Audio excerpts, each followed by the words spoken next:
The grand nexus hung in the darkness of space like a jewel made of metal and light. It was the largest station ever built in the known galaxy. Thousands of ships came and went from its docking bays every hour. Inside its massive halls, representatives from 300 different alien species conducted the business of governing half the galaxy. The Galactic Concordat had ruled for 10,000 years, and its council believed nothing could challenge their power. Today, the council chamber was more crowded than usual. Every seat was filled. The circular room stretched 200 m across with balconies rising in tiers around the central speaking floor. Holographic displays floated everywhere, showing data, star maps, and the faces of representatives who attended remotely. The air hummed with 100 different languages being translated in real time. Council Speaker Veroth stood at the center of it all. He was Therai, a species that looked like walking crystals that caught and refracted light. His body shimmered with colors that showed his emotions to those who knew how to read them. Right now, those colors showed confidence and superiority. He raised one crystal hand, and the chamber fell silent. "We gather today to address a problem that has grown too large to ignore," Veroth announced. His voice was translated into every language simultaneously. "The species called humans have refused our authority for the last time." A wave of agreement swept through the chamber. Clicks, chirps, growls, and sounds that human ears could never process filled the air. The representatives were angry.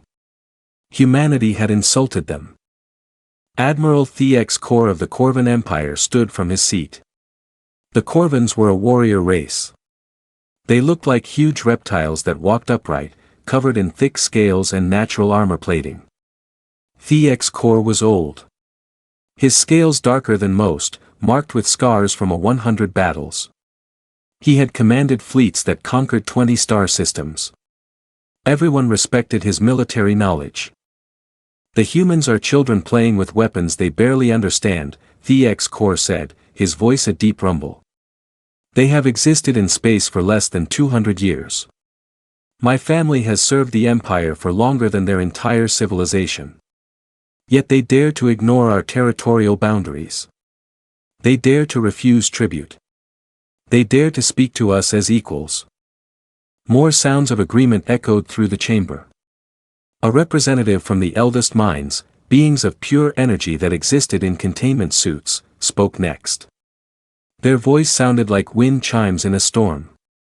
"We have observed humanity carefully," the eldest mind said. "They are aggressive, territorial. They expand without asking permission. They have colonized 47 worlds in their local space, and they show no signs of stopping. If we do not act now, they will continue to spread like a disease."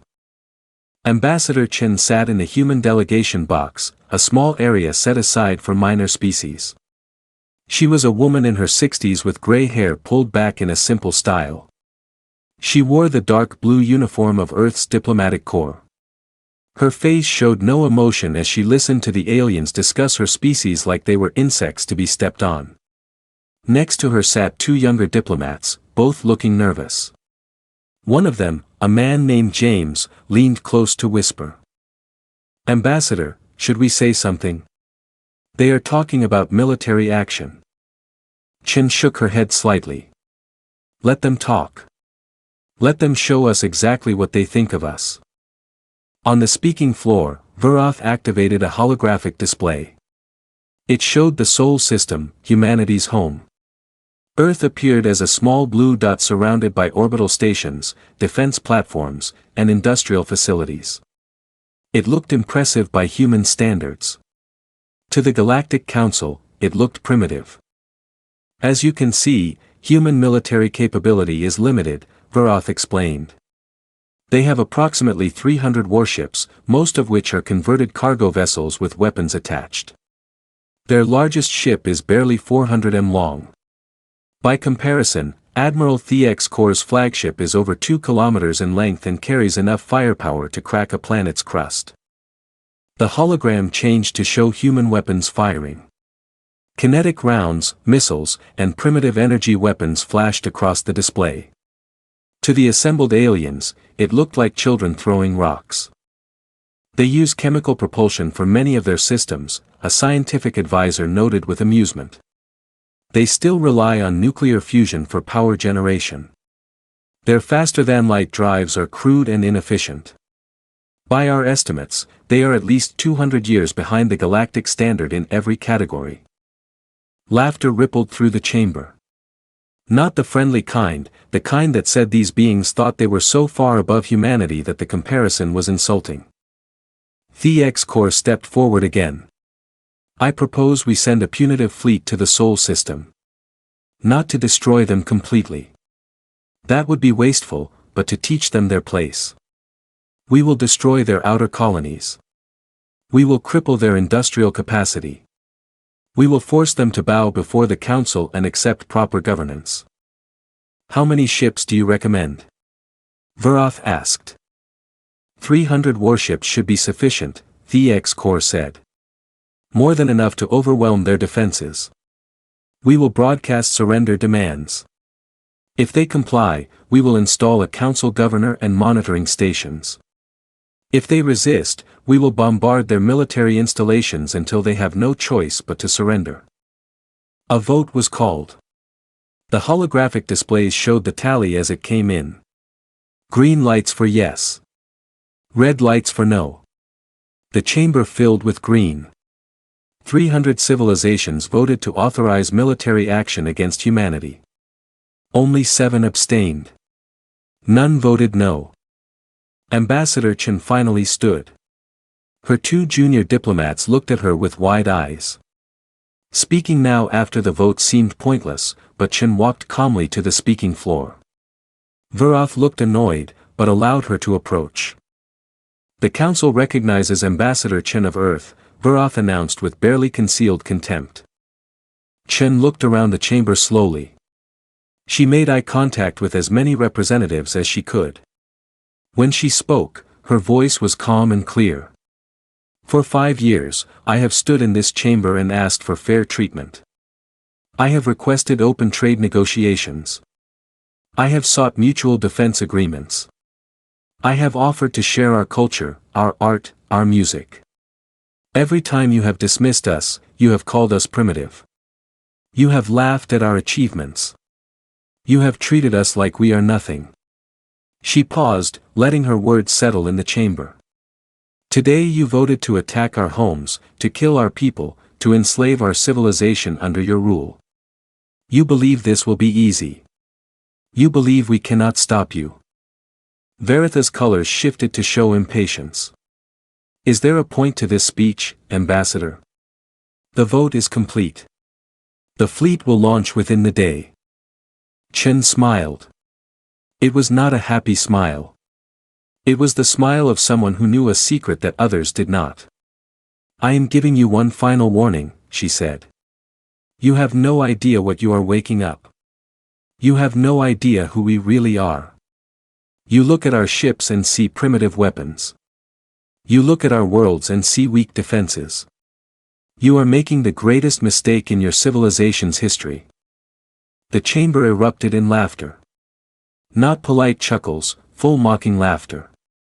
Some representatives actually stood to laugh more loudly. They could not believe the audacity of this human woman, representing a species barely out of its own solar system, threatening the Galactic Council. The X-Corps' laugh was the loudest. His deep voice boomed across the chamber. Your threats are amusing, human.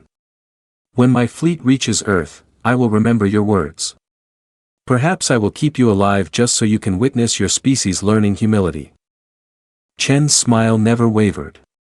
I won't need to witness anything, Admiral. You will be the one learning. And you will remember this moment. You will remember that you were warned. She turned and walked back to her delegation box. James leaned close again. Ambassador. What do we do now? Now, Chen said quietly, sitting down and folding her hands in her lap. Now we watch. Now we wait. Now we let them discover exactly what happens when you threaten humanity's home. On the speaking floor, Verath was already organizing the logistics. The 300 ships would gather at Staging Point Gamma, a neutral system 2 weeks' travel from Sol. From there, they would make the final jump into human space. TX Corps would command the operation personally. It would be a show of force that humanity would never forget. The representatives filed out of the chamber, already celebrating their victory. Some discussed what resources they would claim from human space after the conquest. Others talked about which human worlds would make good vacation destinations once they were properly civilized. All of them were confident. Only a few noticed that Ambassador Chen was still smiling as she left. In the human delegation office, a small room tucked away in a forgotten corner of the Grand Nexus, Chen sealed the door behind her staff. She walked to a secure communication terminal and entered a long encryption code. The screen flickered to life, showing the seal of the United Earth Space Command. Ambassador Chen, authentication confirmed, a voice said from the speaker. Execute Protocol Midnight Sun, Chen said calmly. They took the bait. The fleet is forming exactly as predicted. 300 ships commanded by Admiral TX Corps of the Corvan Empire. They will stage at Gamma and then jump to Sol. There was a pause on the other end. Then a woman's voice, cold and precise, responded. Confirmed. Ambassador, Admiral Vasquez sends her regards. The Ghost Fleet is in position. We will be ready to welcome our guests.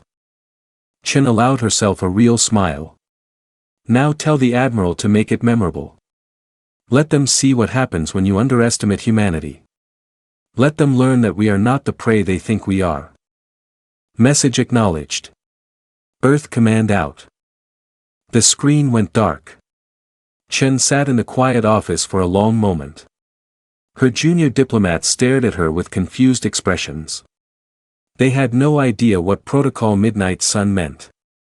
They had never heard of the Ghost Fleet. They did not know the secrets that Earth had been keeping from the galaxy. What happens now, Ambassador? James finally asked. Chen stood and poured herself a drink from a small cabinet. Human whiskey saved for special occasions. She raised the glass in a toast to the empty air. Now, James, we give them exactly what they asked for.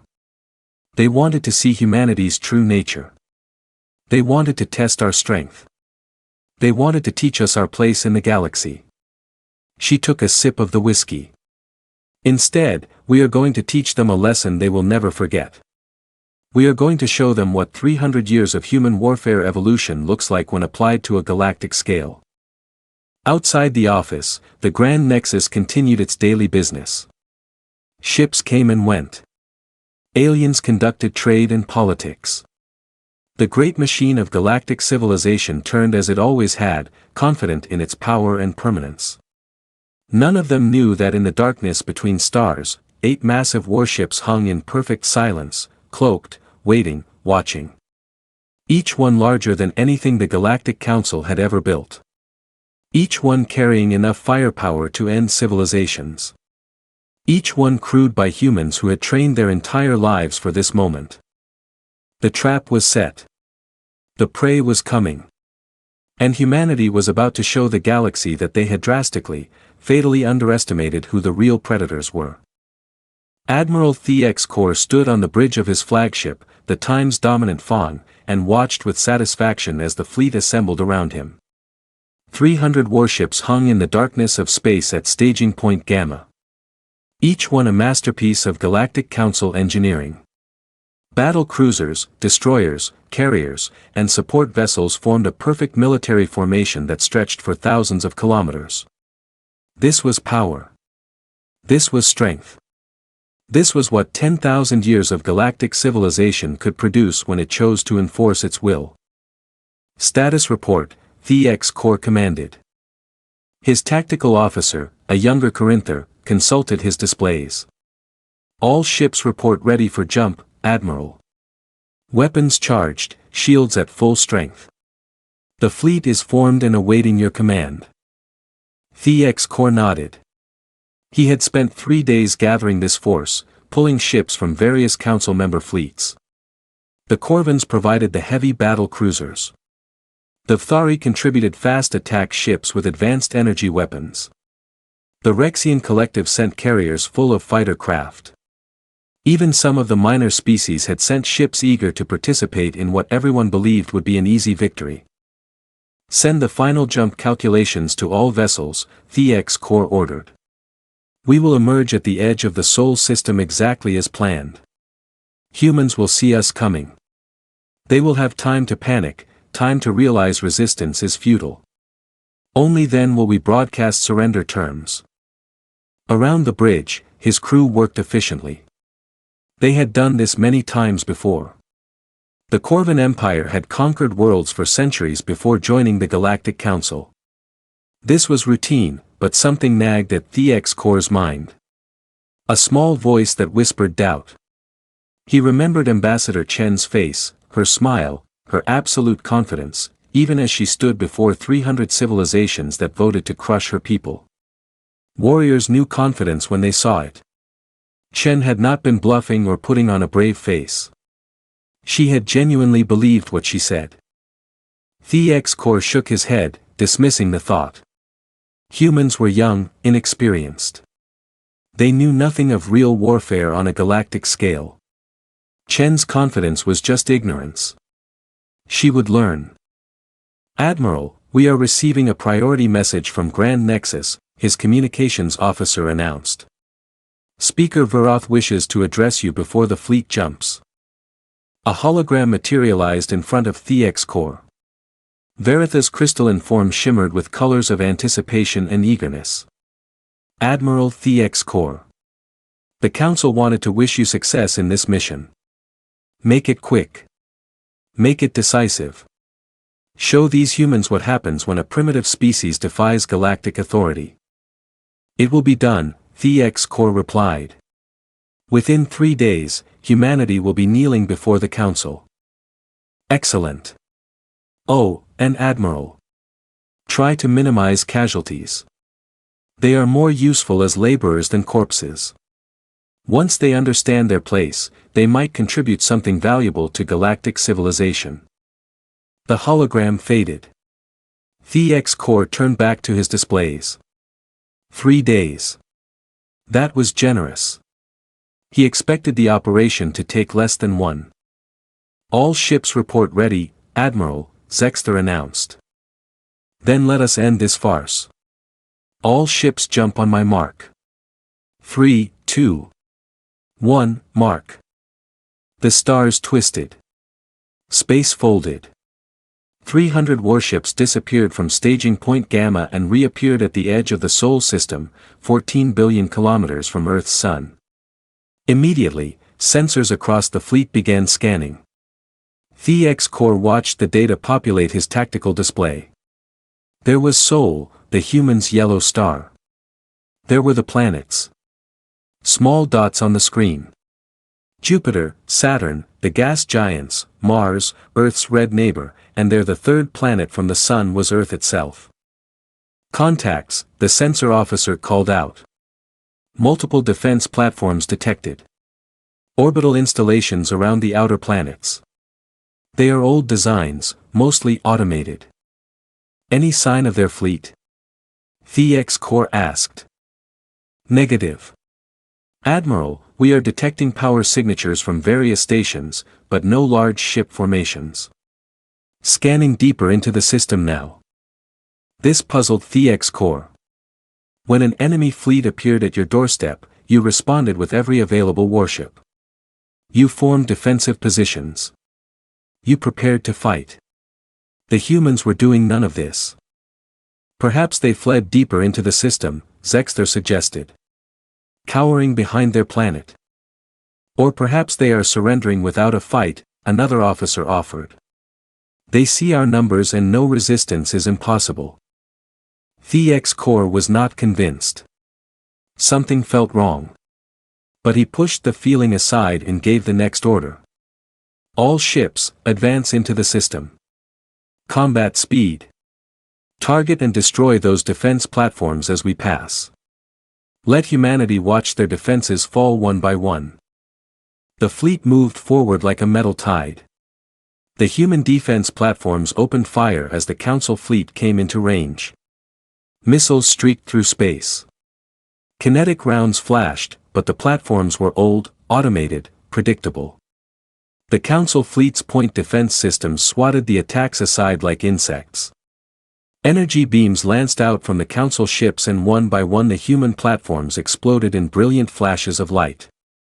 Platforms destroyed, Admiral, the weapons officer reported. No casualties to our fleet. Minimal shield impacts. The fleet continued deeper into the system. They passed Neptune's orbit, then Uranus, then Saturn. Still no sign of the human fleet. This is too easy, the X-Core muttered.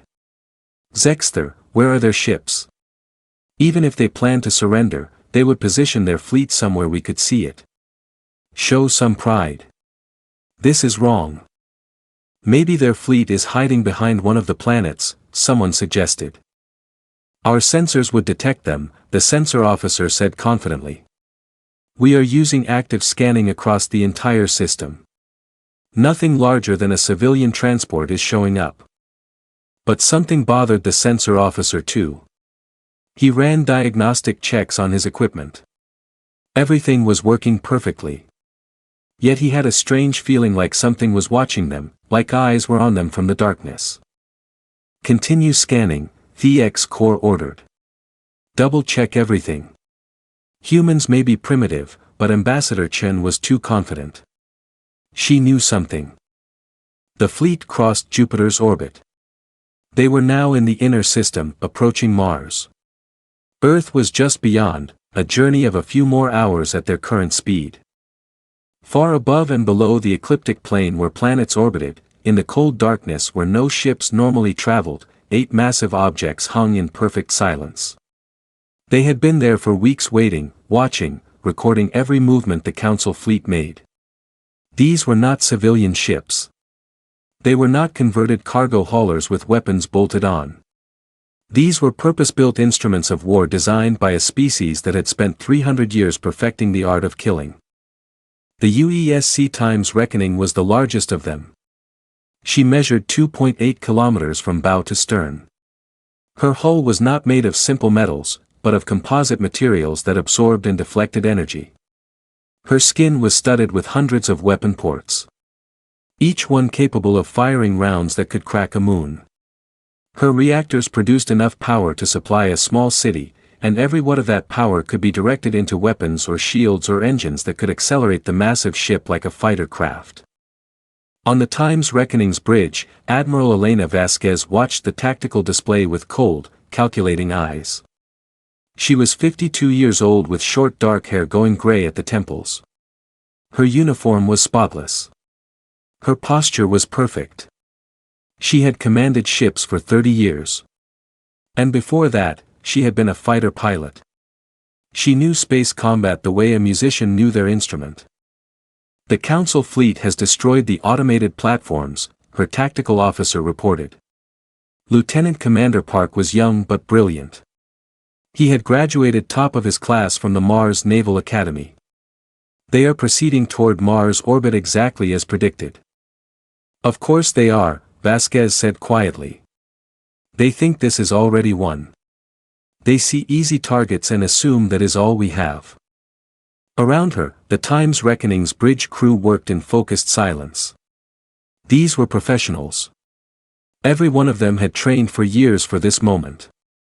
They knew the Council fleet outweighed them 300 to 8. They did not care.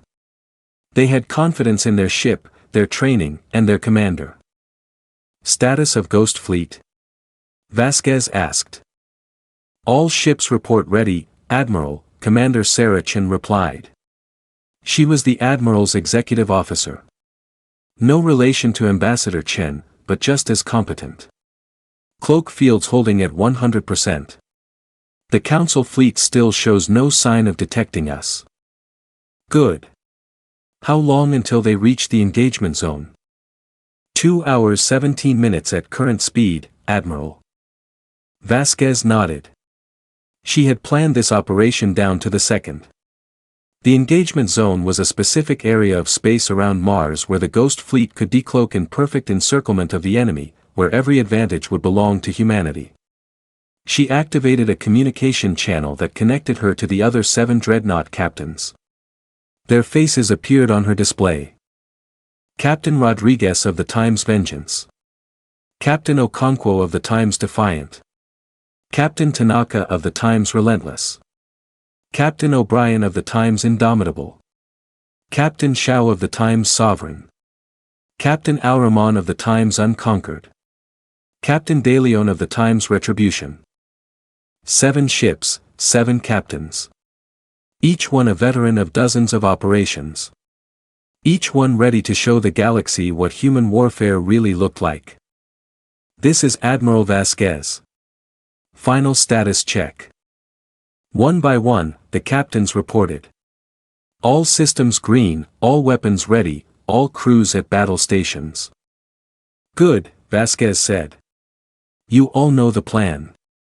When I give the decloak order, you will have 0.3 seconds to acquire targets and fire. The Council fleet will be in disarray. They will panic. Use that panic. Hit them hard. Hit them fast. Show them no mercy until they surrender. And if they don't surrender, Admiral? Captain Rodriguez asked. Vasquez's expression hardened. Then we show them what happens when you threaten Earth. We send them a message written in fire and destruction that the galaxy will never forget. We make absolutely certain that no one ever makes the mistake of underestimating humanity again. The captains nodded. The communication ended. Vasquez turned back to her main display, watching the Council fleet advance like lambs to slaughter. Admiral, Lieutenant Park said hesitantly. Permission to speak freely. Granted. They outnumber us almost 40 to 1. Even with our technology advantage, those are terrible odds. Vasquez looked at the young officer. She understood his concern. On paper, this was suicide. 8 ships against 300. But Park did not understand what she understood. What every human military officer learned in their training. Lieutenant, let me tell you about humanity, Vasquez said. For thousands of years, we fought each other, nation against nation, army against army. We developed weapons that could end all life on our planet. We built strategies and tactics refined across centuries of brutal warfare. We learned how to win against overwhelming odds because our survival depended on it. She gestured to the display, showing the Council fleet. Those ships out there, they were built by civilizations that have been at peace for centuries. They fight minor skirmishes and police actions. They follow doctrine that has not changed in 1,000 years. They have forgotten what real war looks like. Vasquez's smile was cold and predatory. We never forgot. We took everything we learned from human history, every battle, every strategy, every hard lesson purchased with blood, and we applied it to space warfare. These ships are not just technology. They are weapons wielded by a species that has never stopped being warriors. Today, the galaxy learns what that means. Park nodded slowly, understanding dawning in his eyes. Now, Vasquez said, turning back to her display. Let us show them. All ships maintain cloak. Wait for my signal. When we decloak, we give them exactly 5 seconds to realize they made a terrible mistake. Then we introduce the Galactic Council to human warfare. The Times Reckoning and her sister ships hung in the darkness. Invisible and waiting. Their reactors hummed with barely restrained power. Their weapons were charged and ready. Their crews were focused and determined. The Council fleet continued forward, unaware that they were not hunters approaching prey. They were prey being herded into a trap by apex predators they never saw coming. Admiral Thex Kor stood with his hands clasped behind his back, watching Mars grow larger on the main view screen. The red planet hung in space like a giant rust-colored sphere. He could see human colonies dotted across its surface, domed cities where thousands of humans lived. Soon those cities would receive council governors. The humans would learn to serve their betters. "Sir, we have reached optimal position," Zexter reported. "Mars orbit achieved. All ships are in formation. We are ready to broadcast the surrender demand." The Corps nodded with satisfaction. The fleet had arranged itself in a victory formation around Mars. It was a traditional council display of power. Ships arranged in perfect geometric patterns that demonstrated military precision and overwhelming force. From the surface of Mars, humans would look up and see 300 warships surrounding their planet. They would know resistance was futile. "Open a channel to Earth," the Corps commanded. "All frequencies. I want every human with a radio to hear this." The communications officer worked his console. "Channel open. Admiral broadcasting on all frequencies." The Corps drew himself up to his full height. This was a moment he would remember forever. The day humanity learned humility. "People of Earth, this is Admiral The Corps of the Corvan Empire, commanding the Galactic Council fleet. Your civilization has defied Council authority for the last time. Your refusal to accept galactic law ends today. You are surrounded. You are outmatched. You are defeated." He paused, letting his words sink in across 13 planets and hundreds of orbital stations. "I am authorized to offer terms of surrender. Power down your military installations. Recall your ships to Earth orbit and disarm them. Prepare to receive council governors who will guide your species toward proper civilization. If you comply immediately, casualties will be minimal. If you resist..." Every alarm on the time's dominant Fong screamed at once. The Corps' head snapped to his sensor display. His tactical officer was staring at his screen with wide eyes full of shock and disbelief. "Contacts," the sensor officer shouted. "Multiple massive contacts. They are appearing all around us." "What? Where?" The Corps demanded. "Everywhere, sir. Above us, below us, on all sides. They just appeared from nowhere." 8 massive signatures on the view screen. Space itself seemed to shimmer and tear. Reality twisted. And then they were there. 8 ships, each one enormous, each one bristling with weapons, each one painted in the dark gray and blue colors of the United Earth Space Command. They had materialized in a perfect sphere around the Council fleet, encircling the 300 ships like a cage. The largest ship hung directly above the time's dominant Fong, close enough that The Corps could see details on its hull. He stared up at it with dawning horror. It dwarfed his flagship. The time's dominant Fong was 2 kilometers long, and he had always thought it was massive. This human ship was nearly 3 kilometers from bow to stern and twice as wide. Its hull was covered in angular plates that absorbed light rather than reflecting it. Weapon ports dotted its surface like the eyes of a spider. Along its side in letters 5 m tall was painted its name, Time's Reckoning. "Shields up. All weapons target those ships." The Corps roared. But even as his crew scrambled to respond, a voice cut across every communication channel in the Council fleet. A human voice. Female. Cold as the void of space. "Council fleet. This is Admiral Elena Vasquez of the United Earth Space Command. You came to our home. You threatened our people. You believed we were weak." The Corps watched his tactical display light up with targeting solutions. His ships were trying to lock weapons onto the human dreadnoughts. But the human ships were moving. Despite their enormous size, they maneuvered like fighters. They shifted position with impossible agility, placing themselves in overlapping fields of fire that covered every angle of approach. "You made assumptions based on what you could see," Vasquez continued. "You looked at our civilian fleet and thought that was all we had. You underestimated us. That was your first mistake. Coming here was your second. Open fire." The Corps commanded. "All ships fire at will." 300 warships opened fire simultaneously. Energy beams lanced through space. Missiles streaked from launch tubes. Plasma bolts flashed across the darkness. The amount of firepower directed at the 8 human ships would have been enough to glass a planet. The human shields lit up like small suns as the barrage struck them. Colors rippled across invisible barriers as energy was absorbed and dispersed. For a moment, the X-Core felt hope. No shields could withstand that much firepower. Then the light faded. The human shields held. All 8 ships were undamaged. "Impossible," Zexter whispered. "Your weapons are impressive," Vasquez's voice said. There was almost amusement in her tone. "By your standards. Allow me to show you what human weapons look like."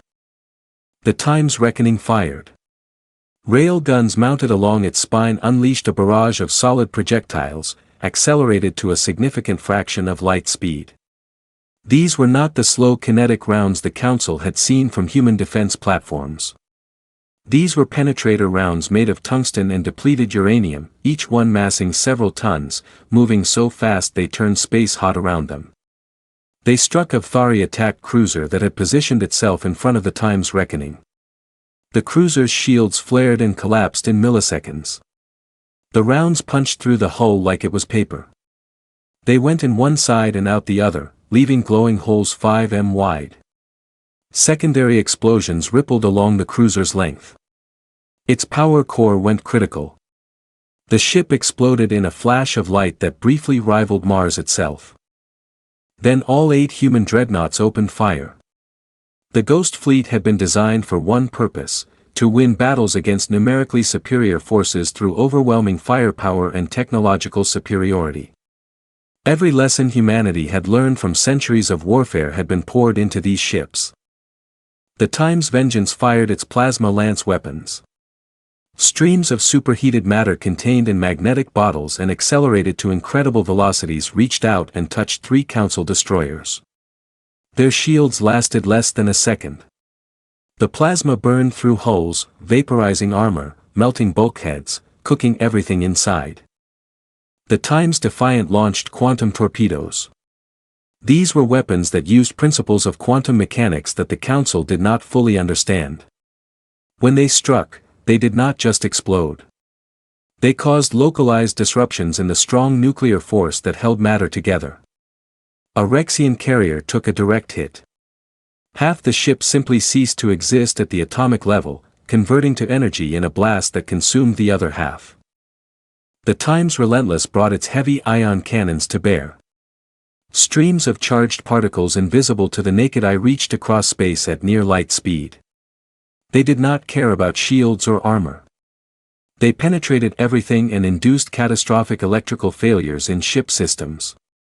For Council vessels went dark as every electrical system aboard them fried simultaneously. The battle that the Galactic Council expected to be a simple police action had turned into a slaughter. Evasive maneuvers. The X-Core shouted. Scatter the fleet. Don't cluster together. But scattering was exactly what the humans wanted. The Ghost Fleet had positioned themselves to create overlapping kill zones. No matter where the Council ships fled, they entered the firing arc of at least 2 human dreadnoughts. The Times Unconquered demonstrated why it had earned that name. It took fire from 20 Council ships simultaneously. Its shields flickered but held. Then it returned fire with weapons called mass drivers. These launched projectiles not much larger than a human fist, but they launched them by the thousands, creating clouds of hypersonic shrapnel that shredded anything in their path. 6 ships that had been firing on the Times Unconquered were torn apart in seconds. The X-Core watched his tactical display with horror. In less than 5 minutes, he had lost over 40 ships. 40 ships. And the humans had not lost a single vessel. Their shields were holding against everything the Council threw at them. "Sir, we need to retreat," Zexter said urgently. "We cannot win this battle. We outnumber them." The X-Core roared. 30 ships against 8. We have to. The time's dominant Fong shook violently. Alarms blared. The main lights went out, replaced by emergency red lighting. "We have been hit," someone shouted. "Multiple impacts, shields at 40%. TX Core looked up at the view screen. The time's reckoning loomed there, its weapon ports glowing with deadly light. As he watched, another barrage of rail gun rounds streaked out. His ship rocked again. He grabbed onto his command chair to avoid being thrown to the deck. Shields at 15%. Hull breaches on decks 7 through 12. "We have casualties." This was impossible. This could not be happening. The Corvan Empire had conquered worlds.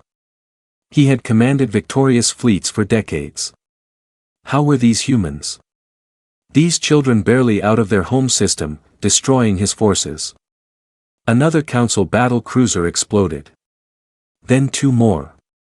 The human ships moved through the battle space like predators among prey. They chose targets methodically.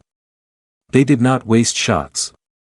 Every time they fired, Council ships died. "All ships form up on my position," TX Core commanded. "Concentrate fire on the nearest human vessel. If we focus our firepower." "Admiral, the time's sovereign path is gone. And the time's eternal might. And the time's glorious dawn. 3 more capital ships gone." Just like that. The time's reckoning moved closer to the time's dominant Fong. Vasquez's voice came over the comm again.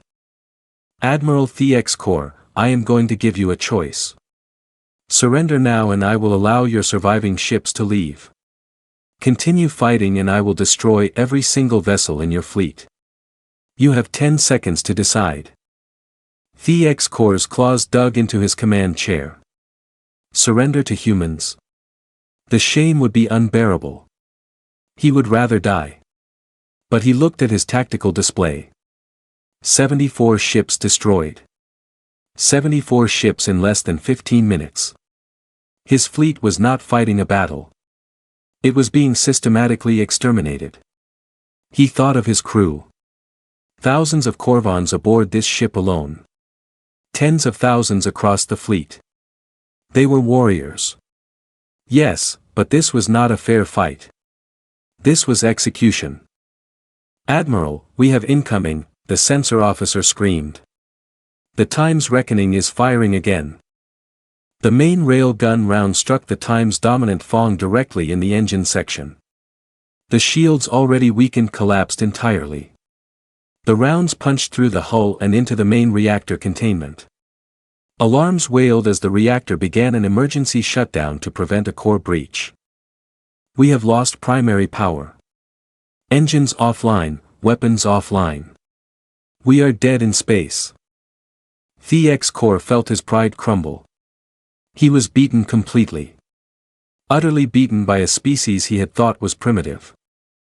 "Signal the fleet," he said quietly. "Cease fire.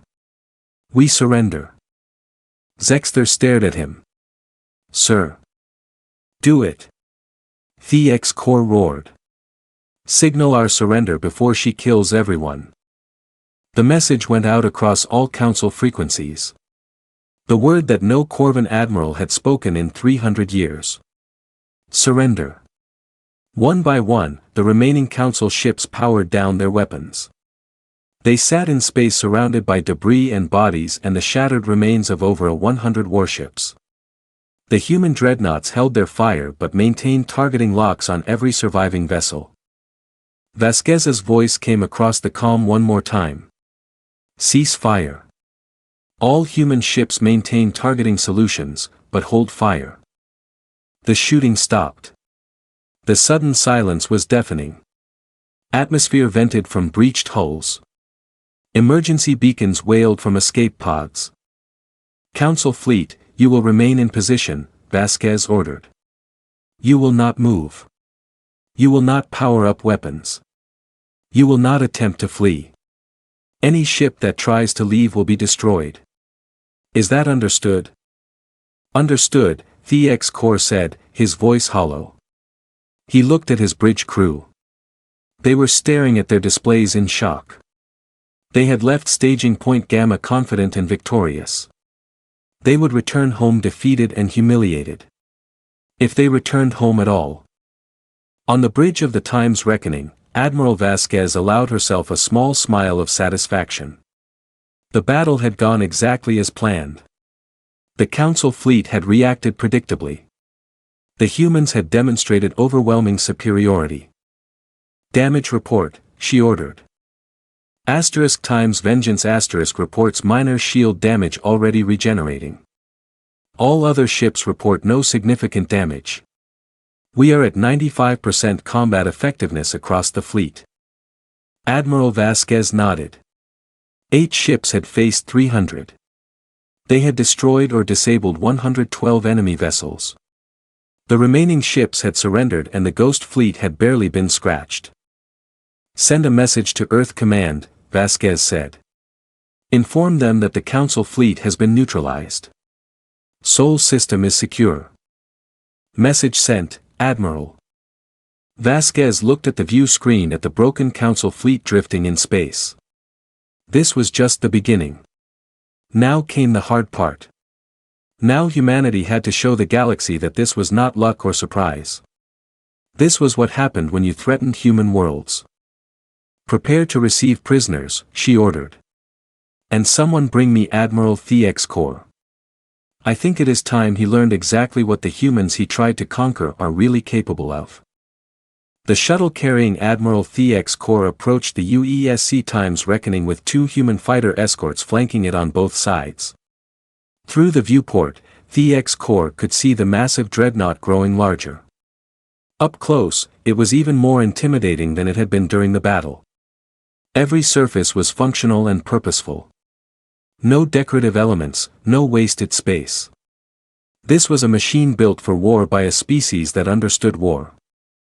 The shuttle entered a hangar bay that could have fit the Time's dominant Fong inside it with room to spare. As they landed, Thex Core saw a rows of human fighters, drop ships, and small attack craft. There were hundreds of them. An entire air force contained within this one ship.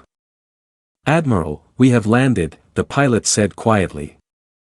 Thex Core stood on shaking legs. He was not afraid of death. Corvins were warriors, but he was afraid of shame. He had led 300 ships against 8 and been destroyed. The story would be told for generations. His name would be synonymous with failure. The shuttle door opened. A squad of human marines stood outside in full combat armor. The armor made them look bigger than they were, but Thex Core could see through the helmet visors. Young faces, determined eyes. These were not the primitive warriors the Council had expected. Admiral Thex Core, the squad leader said. Please come with us. Admiral Vasquez is waiting. They walked through corridors that seemed to stretch forever. Thex Core noticed everything. The walls were lined with conduits and access panels, but everything was organized and efficient. Crew members passed them without a second glance. Some were humans, others were different species that Thex Core recognized. He saw a Zenthari engineer, a species that usually worked for the Council. He saw a Hickson technician. They wore human uniforms and worked alongside human crew as equals. You allow aliens on your warships? Thex Core asked. The Marine leader glanced back. Anyone who wants to serve humanity is welcome. We judge people by their actions, not their species. Some of our best officers are not human. This surprised Thex Core. The Council kept species separated in their fleets. Each race commanded their own ships. The idea of mixed crews was unusual, but as he watched the crew work, he saw efficiency that matched or exceeded anything in the Council fleet.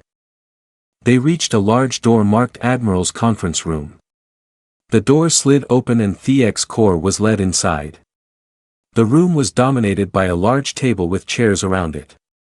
Holographic displays floated in the air showing tactical readouts, ship positions, and casualty reports. At the head of the table sat Admiral Elena Vasquez. She was smaller than TX Core expected.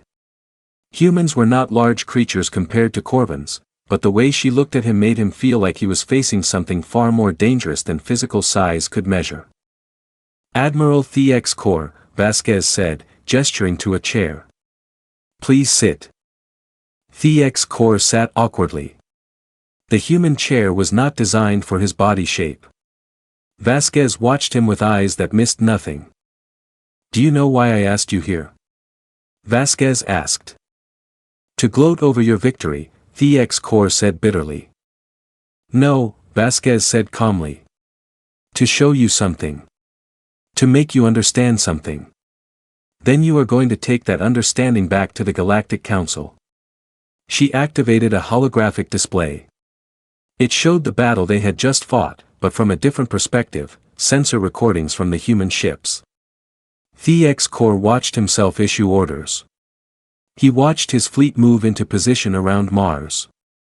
He watched them fall into the trap so perfectly that it seemed choreographed. We knew you were coming, Vasquez said. We knew when you would arrive, how many ships you would bring, and where you would position yourself. We have been monitoring Council communications for years. Your encryption is adequate against other Council species. It is pathetic against human intelligence services. TX Core felt his scales prickle with embarrassment. They had been watched. The whole operation had been transparent to the humans. Vasquez changed the display. Now it showed construction yards, massive facilities in space where ships were being built. Thousands of workers and construction drones assembled hull plates and installed weapons. TX Core saw dozens of dreadnoughts in various stages of completion. What you fought today was not our military, Vasquez said. It was our defense fleet. 8 ships assigned to protect the Sol system. We have 40 more dreadnoughts deployed across human space. We have 100 more under construction, and we have shipyards that can produce them faster than you can destroy them. She changed the display again.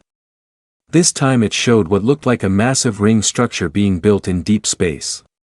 This is Shipyard Omega. When it is complete in 2 years, it will be capable of producing 5 dreadnoughts simultaneously. We are building 3 more facilities like it. TX Core stared at the images. This was impossible. The Council had intelligence reports on human military capability. Nothing had suggested this level of production or technology. How? He asked. How did you hide all of this? Vasquez smiled coldly. Because we wanted to. Because while your council was busy being arrogant, we were busy preparing. We knew the galaxy would not accept us as equals. So, we decided not to ask for acceptance. We decided to take it. She stood and walked to a large viewport that looked out into space. The debris field from the battle was still visible. A graveyard of council ships. You want to know what humans are, Admiral? We are survivors. For millions of years, we evolved on a planet that tried to kill us. Predators hunted us. Diseases infected us. We fought each other in wars that killed millions. And we learned. Every generation learned from the last. We developed weapons. We developed strategies. We became the apex predators of our world. Vasquez turned to face him. Then we went into space. And we met you, the Galactic Council. Hundreds of species that have known peace for centuries. Species that forgot what real warfare looks like. You thought we were primitive because our ships looked old. You thought we were weak because we did not have your energy weapons. You made the fatal mistake of judging us by your standards instead of understanding us on our terms. She activated another display. This one showed Earth itself, the blue planet hanging in space. Every human child studies military history. We teach them about ancient battles, about tactics and strategies developed thousands of years ago. We teach them about the mistakes civilizations made when they became complacent. We teach them that the price of peace is constant vigilance and overwhelming force. The display changed to show human militaries. Young officers training in simulators. Ground forces practicing combat. Pilots flying fighters through complicated maneuvers. While your species was at peace, we were training. While your fleets were doing police actions against pirates, we were developing weapons designed to fight wars against peer competitors. We took everything we learned from human history and applied it to space warfare.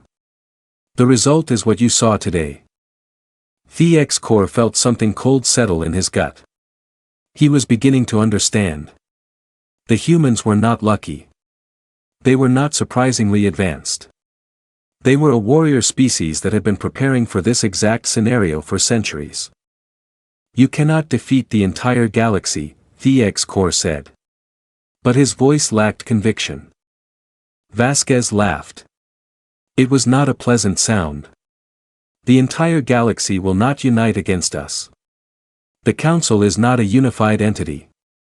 It is hundreds of species with competing interests held together by tradition and fear of change. Half of them hate each other. I will not betray the Council, TX Core said with as much dignity as he could manage. You already have, Vasquez said. By losing, by coming here with 300 ships and limping home with fewer than 200, by demonstrating to every species in the galaxy that the Council is not invincible, that humans can defeat you. She straightened and crossed her arms. Here is what is going to happen. You are going to return to the Council. You are going to tell them exactly what happened here. You are going to show them recordings of this battle. You are going to explain in detail how 8 human ships destroyed over 100 Council vessels, and then you are going to deliver our message. What message? TX Core asked. Vasquez activated one final holographic display. It showed a star map with hundreds of systems marked in human blue. Humanity claims sovereignty over these systems. Any Council vessel that enters them without permission will be destroyed. Any Council facility within 50 light-years of human space will be dismantled. Any species that wishes to trade with us will do so on equal terms, not as our masters. The map expanded, showing more systems. These systems contain minor species currently under Council control. We are offering them protection under the Terran Accord. If they choose to accept, they will become our allies and partners. Any Council attack on them will be considered an attack on humanity. TX Core looked at the map with growing horror. Humanity was not just defending themselves. They were building an empire. They were directly challenging Council authority over dozens of systems. The Council will never accept this, he said. Then the Council will be destroyed, Vasquez replied simply. We have identified every major military installation, every shipyard, and every Council home world. If you choose war, we will strike all of them simultaneously. Your capitals will burn. Your fleets will be scattered. Your civilization will collapse. She leaned close again. Or you can choose peace. You can accept humanity as an equal power. You can negotiate treaties that respect our sovereignty. You can adapt to the new reality that the galaxy has a new apex predator. TX Core felt his world crumbling. Everything he had believed about the Galactic Order was wrong. The Council was not supreme. Humanity was not weak. The future was not what he had imagined. Why are you telling me all this? He asked quietly. Why show me your strength? Because we don't want to fight the entire galaxy, Vasquez said. And for the first time, her voice softened slightly. We would win. But the cost would be high for everyone. Billions would die. Civilizations would fall. We are offering a better path. Cooperation instead of domination. Trade instead of tribute. Mutual respect instead of forced submission. She walked to the door and it slid open. You have 3 days to repair your ships and treat your wounded. Then you will leave Sol System and return to the Council. You will tell them everything you have seen here.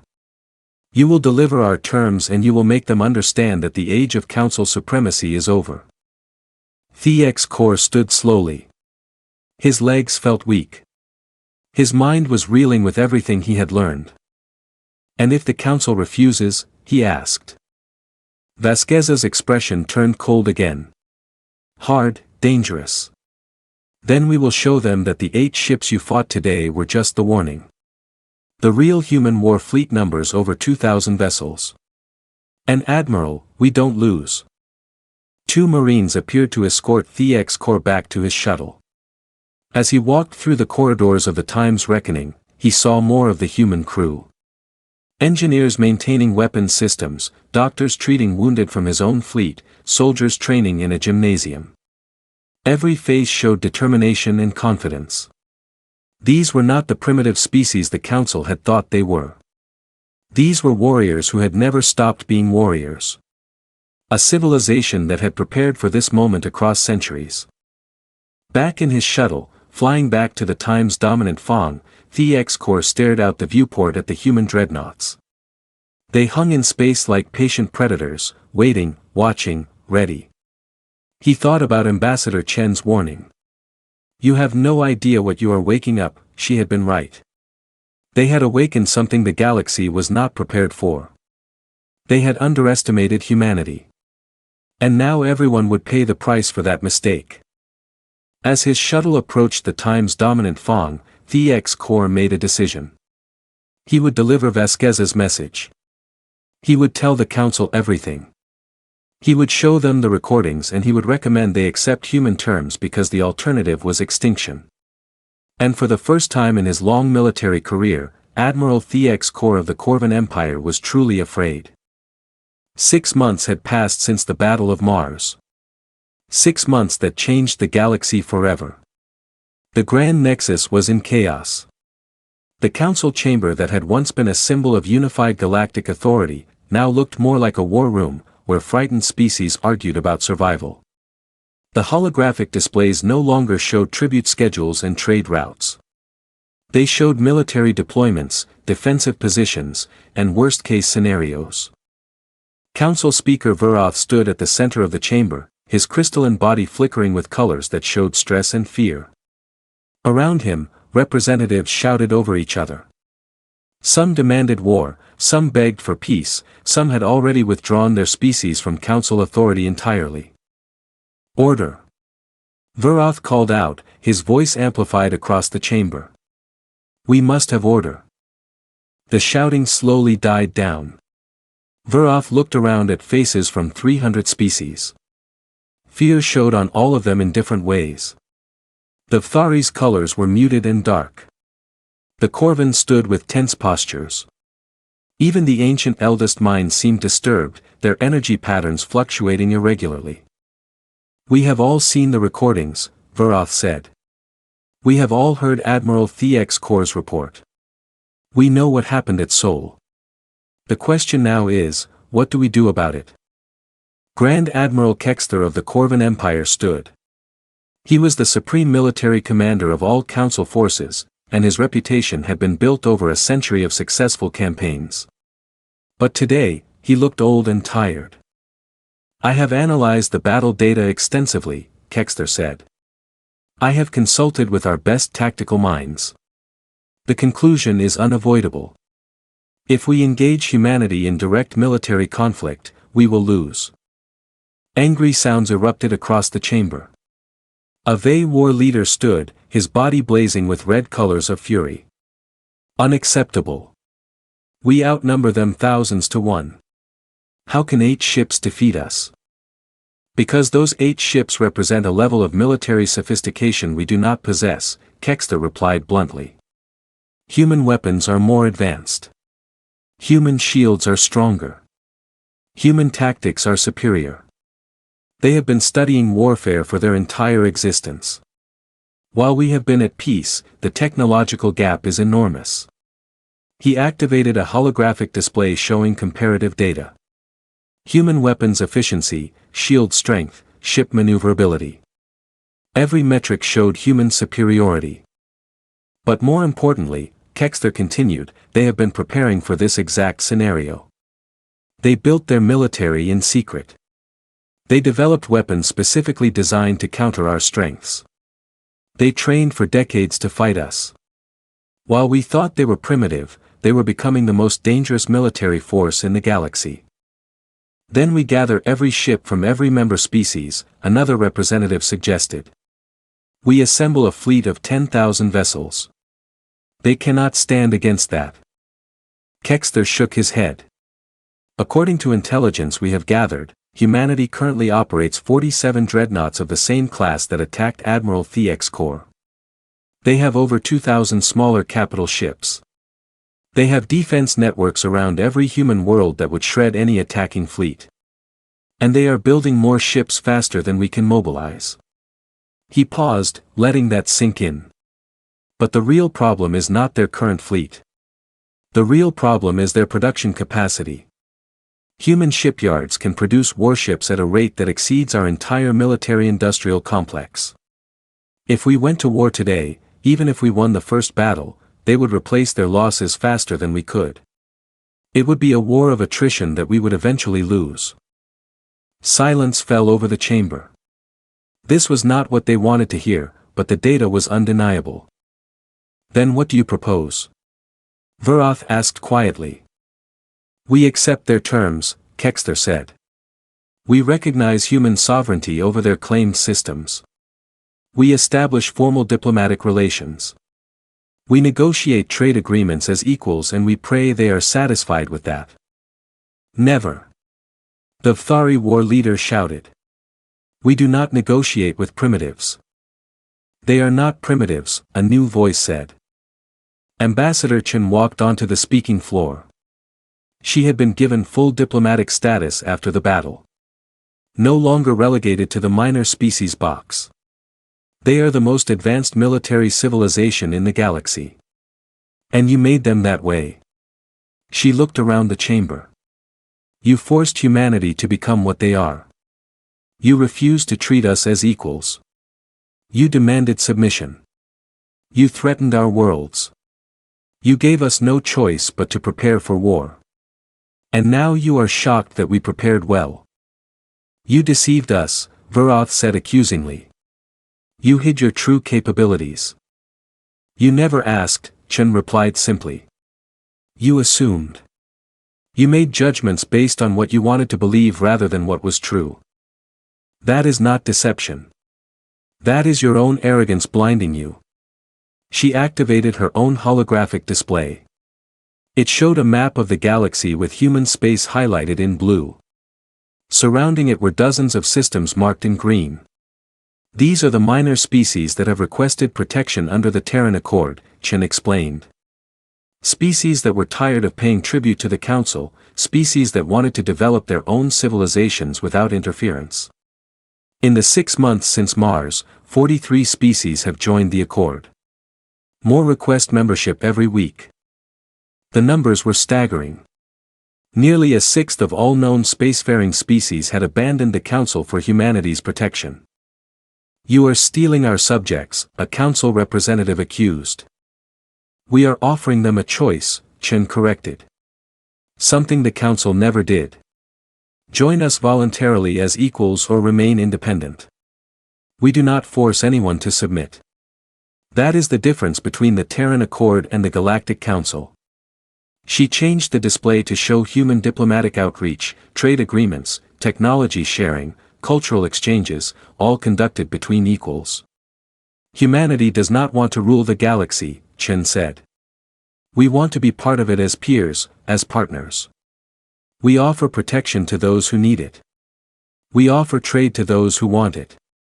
We offer friendship to those who seek it. What we will not accept is domination. Veritha's colors shifted through complex patterns. Chen could not read all of them, but she recognized conflict and indecision. The Council cannot simply abandon its authority, Verath said. 10,000 years of tradition cannot be cast aside. Then adapt your traditions, Chen replied. The galaxy has changed. Humanity has changed it. You can either change with it or be left behind. The debate continued for hours, representatives argued. Some called for war despite the evidence that it would fail. Some called for isolation, withdrawing from contact with humanity entirely. Some slowly began to accept that the old order was dead. While the council argued, events in the galaxy moved forward without them. The Corvan Empire, humiliated by their defeat, attempted a revenge attack on a human colony world called Nova Terra. They sent 25 warships, including 3 of their most modern battle cruisers. It was meant to be a surgical strike. Hit the colony, destroy infrastructure, and retreat before human forces could respond. They did not know that the UESC Times Defiant was conducting patrol operations in a nearby system. Captain Okonkwo received the distress call from Nova Terra and immediately altered course. Her dreadnought crossed 3 light-years in less than an hour and arrived in the Nova Terra system just as the Corvan fleet began its bombardment. What followed was not a battle. It was a demonstration. The Times Defiant engaged all 25 Corvan ships simultaneously. Her weapon systems tracked and targeted every enemy vessel with precision that seemed impossible. She maneuvered through their formations like a dancer, always staying in positions where the Corvan ships blocked each other's firing solutions while she had clear shots at all of them. The engagement lasted 11 minutes. When it ended, all 25 Corvan ships were destroyed or disabled. The Times Defiant had sustained minor shield damage that regenerated within minutes. Nova Terra's population watched from the surface as a single human ship saved them from an entire fleet. The recording spread across the galaxy faster than light. Every species saw it. Every military analyst studied it. The message was clear. Even alone, human dreadnoughts were nearly invincible against conventional Council forces. The Corvan Empire formally withdrew from the Galactic Council. 3 days later, they signed a non-aggression pact with humanity and requested to join the Terran Accord. The empire that had conquered 20 systems across centuries had been humbled in 6 months. Other species followed. Some because they feared human military might. Others because they were attracted to the Accord's promise of equality and voluntary association. The Council was hemorrhaging members. 2 months after Nova Terra, Ambassador Chen stood once again in the Council chamber. But this time, the atmosphere was different. The anger was gone. The arrogance was gone. What remained was resignation and pragmatic acceptance. The Galactic Council has deliberated, Voroth announced. His colors were muted and subdued. We have reached a decision regarding humanity's status. Chen stood calmly, showing no emotion. But inside, her heart raced. This was the moment that determined humanity's future in the galaxy. The Council formally recognizes the United Earth Space Command as a sovereign military power, Voroth continued. We recognize human territorial claims over the systems outlined in their proposal. We agree to establish formal diplomatic relations and negotiate trade agreements on equal terms. He paused and his colors shifted to something that might have been shame. Furthermore, the Council acknowledges that our previous attempts to subjugate humanity were in error. We apologize for the loss of life and extend our respect to those who fell defending their homes. The chamber was silent. An apology from the Galactic Council was unprecedented. In 10,000 years, they had never acknowledged a mistake. Finally, Voroth said, the Council invites humanity to take a seat among us as a permanent member with full voting rights. No tribute will be required. No submission will be demanded. You will join us as equals. Chen allowed herself a small smile. This was more than humanity had dared to hope for 6 months ago. On behalf of Earth and all humanity, I accept the Council's invitation. We look forward to a future of cooperation and mutual respect. She walked to the speaking floor and took her place at the Council table. Not in a minor species box, not as a petitioner, as an equal. 1 month later, Council Speaker Voroth traveled to Earth to personally sign the Treaty of Geneva. It was a symbolic gesture. The most powerful representative of galactic civilization coming to humanity's home world to formalize their new relationship. The ceremony took place in the same room where humans had signed treaties ending their own wars centuries ago. Voroth found that appropriate. Humanity had brought their talent for warfare to the stars, but they also understood peace. Admiral Elena Vasquez stood beside Ambassador Chen during the ceremony. She wore her full dress uniform, medals covering her chest. Veroth noticed that Vasquez never smiled. She watched everything with calculating eyes. Even during this moment of celebration. "You do not trust us," Veroth observed quietly as the diplomatic staff prepared documents for signing. "Trust is earned," Vasquez replied. "Right now, we have mutual respect born from fear. You fear our weapons. We respect your civilization's age and knowledge. That is a foundation. Trust will take time. And if we betray that respect?" Veroth asked. Vasquez's expression hardened. "Then you will discover that the Ghost Fleet you fought was our defensive force. Our offensive fleets are much, much larger." Veritha's colors rippled with something that might have been dark amusement. "You humans are fascinating. You speak of peace while reminding us you can destroy us. Is this how all human diplomacy works?" "Yes," Chen interjected.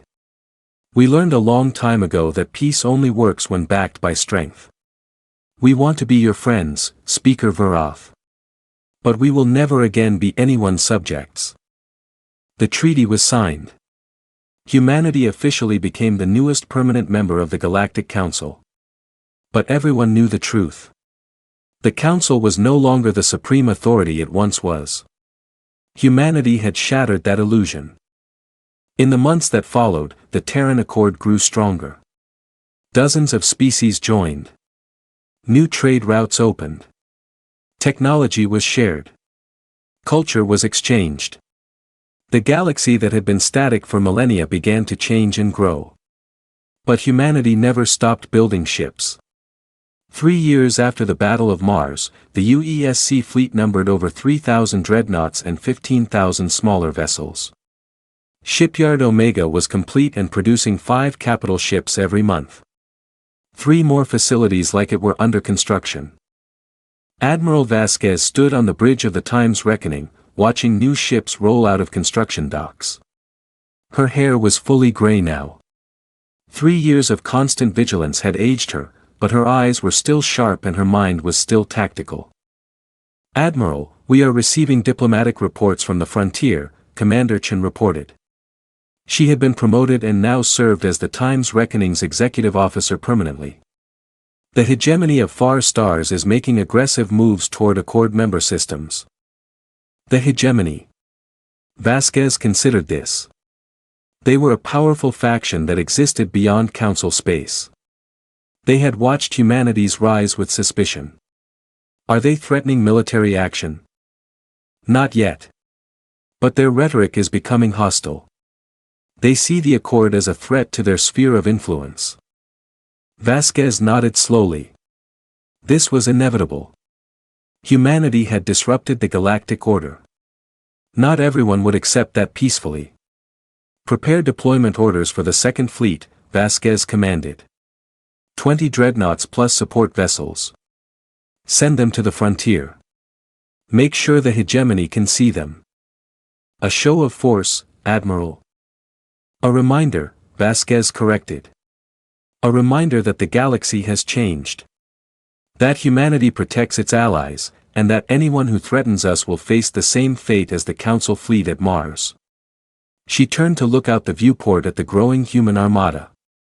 "We are not conquerors," Vasquez said quietly. "We are not seeking an empire, but we are also not weak. We are not prey. We are apex predators who have learned to coexist peacefully with others. As long as others respect that, there will be peace." "And if they don't?" Chen asked. Vasquez's smile was cold and dangerous. The smile of a predator that knew it was the most dangerous thing in the galaxy. "Then we remind them why you should never, ever underestimate humanity." Far below on Earth's surface, children looked up at the stars and dreamed of exploring them. They did not know about the battles their parents and grandparents had fought. They did not know about the terror the galaxy once felt at humanity's rise. They only knew that humanity was strong, that humanity was respected, that they could travel the stars without fear because human ships guarded every frontier. The age of council supremacy was over. The age of human ascendancy had begun, and the galaxy would never be the same. In the council chambers on the Grand Nexus, species that once demanded tribute now negotiated as equals. The Galactic Council still existed. But its nature had fundamentally changed. It was no longer a tool of domination. It had become a forum for cooperation. And in the center of it all, Ambassador Chen sat at the council table, a human among aliens, representing a species that had gone from being dismissed as primitives to being feared as the most powerful military force in known space. She often thought about that day 6 months before the battle when she warned the council they had no idea what they were waking up. She had been right. They woke up a sleeping giant, a species that had been preparing for this moment across its entire history. Humanity had shown the galaxy what it truly meant to be the apex predator, and the galaxy had learned to respect that. Because in the end, strength was the only universal language and humanity spoke it fluently.